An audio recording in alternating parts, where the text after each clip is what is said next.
Afsar Ahmed is with us today, former Muslim who now is a minister for Jesus Christ, and you have an amazing story. Thank you. Thank you for having me. Now, I read the whole thing and it just kind of really captivated me, but tell us about the steps and how difficult it was with your own family along the way. Well, I was born and bred in England. My mother is an English Christian. My father is from Pakistan. He's a Muslim. When they got married, my father forced my mother to become a Muslim. But in response to this, she prayed that one of her sons would become a Christian. So I always start my testimony there because I really believe that God answered that prayer, you see.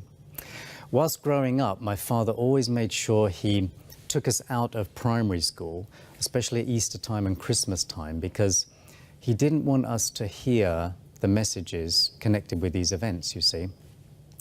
In secondary school, I made a cross in metal workshop, painted it silver, kept it in my handkerchief. If you would ask me why I did this, I have no idea why I did it. And then the other recollection I have of Christianity was that they gave us, the school gave us a small little New Testament, a Gideon New Testament. I didn't read it, but I just simply carved a cross on the front of it, and I kept it in my bedroom.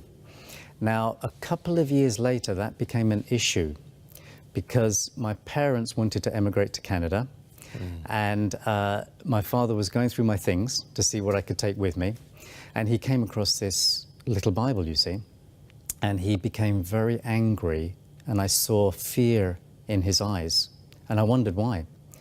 So he asked me where I got this little New Testament, and I said, well, they gave it to us at school, and he told me to throw it away. So I said, no, I want to take that with me to Canada. And he was very angry, and I saw a lot of fear in his eyes. And it's ironic because his fear and his anger became the trigger for my search into Christianity. And when we came over here, I began meeting Christians. I had got into trouble in England, and for the first time in my life, I looked upwards towards God, and I asked him to get me out of trouble. And I did get out of trouble, and to thank the God, I began saying the Lord's Prayer as they taught us in school. And when I came over here, I began meeting Christians. Now, this was when I was 15 years old in the 1970s. And in those days, the Christians used to wear badges with I Found It. I don't know if you remember that. Yeah, Campus Crusade. Okay, all right, I didn't know that. Yeah. But I think the idea was that unsuspecting people would ask these Christians what they found, and they would come scooting over and share the gospel. So the Christians shared with me that I could have a personal relationship with God through Jesus. Now, when I heard that, I was shocked, because as a Muslim, I was always taught that Allah is unique and distant. He has no associates, he has no partners. And there's no assurance that you go to heaven. In the main, no. No. Only Allah knows. Exactly. I've had many cabs tell me that. Yes, exactly. He's the one that decides who goes to heaven and who goes to hell. So when they shared the message of Jesus with me, I rejected it because I could not believe that somebody could have a personal relationship with God through Jesus. I mean, you couldn't even, have a very distant relationship with Allah. Never mind a relationship, never mind a personal relationship. So I rejected it. And my brother and I applied to a government-sponsored farming program. We were accepted along with about 40 others. And this is where you met the young lady. Yes, exactly. A part of the requirement of this program was that we were supposed to go to this farming weekend. It was a weekend seminar to teach us a thing or two about farming so that we would be helpful to our farmers. It was a summer program, so we were to live on the farms for the summer. And at this weekend farming seminar, I met this very zealous lady. She was very zealous for the Lord. And she shared the gospel with me, and I said, I'm sorry, but I cannot believe that. And she kept on sharing, even during the lessons. And I said, at one point, I said, we're not going to learn much about our lessons.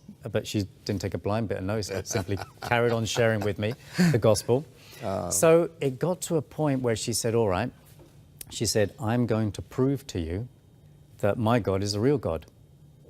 Now, I don't say that. And I would have to say I was intrigued by what she said.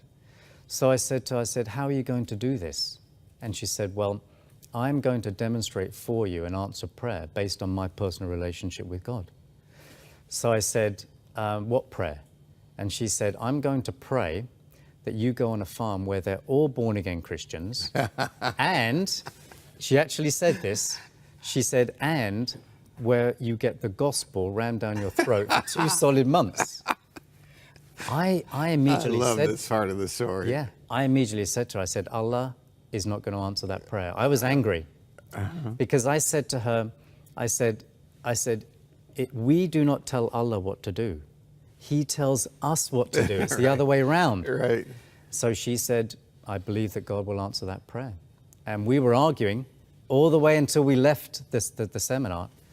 So I went home and I packed a little suitcase. My father dropped me off at this farm. I went to the door, I knocked on the door, and this tall, thin Dutch-Canadian gentleman named Jerry, a lovely man, who answered the door.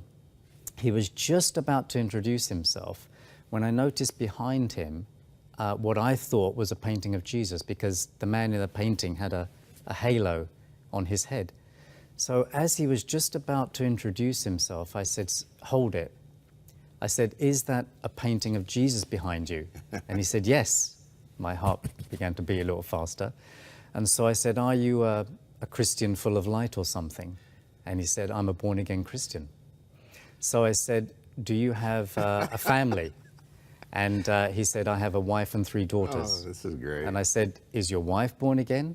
And he said, yes. And I said, daughter number 1? And he said, she's a born-again Christian. I said, daughter number 2? And he said, she's a born-again Christian. And then he said, and then I said, don't tell me daughter number 3 is a born-again Christian. And he said, we're all born-again Christians in this house.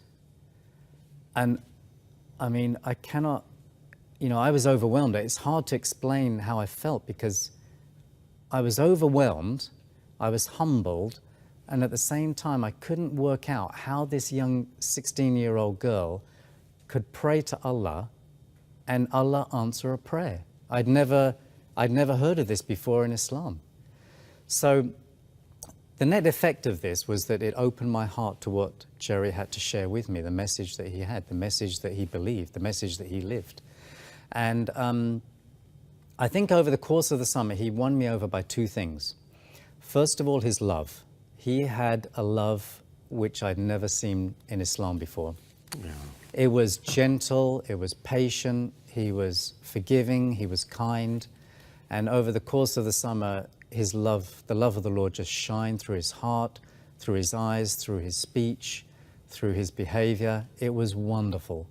I can honestly say that he's a lovely man, an absolutely lovely man. Is he still alive now? He's still alive. I just saw him a week ago. He lives in Dunville. How wonderful. A lovely man named Gerald Broadsema. I regard him as my spiritual father in the faith. And then I think he also won me over by his consistency.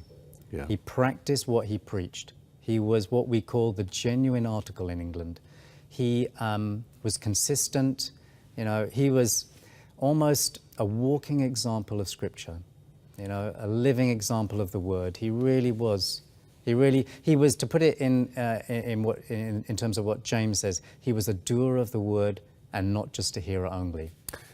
I told my wife about your story. I was so impressed by it. And it reminds me how we have to be a witness. Yes. But I want to talk about what really bothers me is that it seems like too many Christians don't show love toward Muslims. Tell us how to witness to Muslims and love them.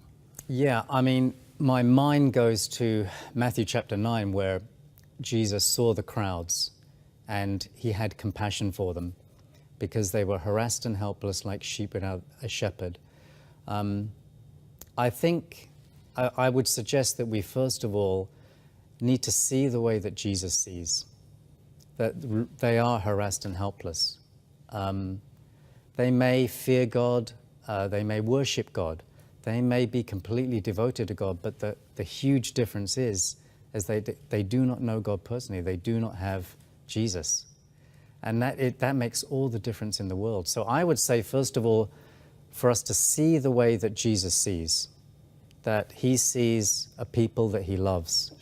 In the Old Testament, we see that God had compassion upon a brutal people called the Assyrians. That's right. And yet Jonah was commissioned to go to them. That's true. And now, in days gone by, missionaries have gone to Asian countries and African countries, but now Muslims are here. And we have a harvest. We can actually have a harvest if we see the way that Jesus sees, if we have compassion the way that Jesus has compassion, and if we pray for them the way that Jesus wants us to pray for them, and if we take part in that harvest that the Lord wants amongst Muslims. Well, we only have a minute left. Your dad, where is he now? He lives in the United States. And how about your family? Have any of them come? No. My mother has some sort of faith, but my father is a Muslim. And I have a twin brother who is also a Muslim. And you're praying for them? I am praying for them, yes. Afsar, your testimony is, it just really touches me to the core. Well, I thank God for his grace in my life. I give him 100% of the credit, 100% of the glory, because he's the one that has come down to me. And you're a minister now in England. Well, I'm an outreach lay worker, so for a Methodist circuit in Buckinghamshire, and I try to help 2 churches on the circuit grow in the Lord. Well, we're thankful that you came today, and we're going to continue to pray for you and for your entire family. Thank you very much for having me.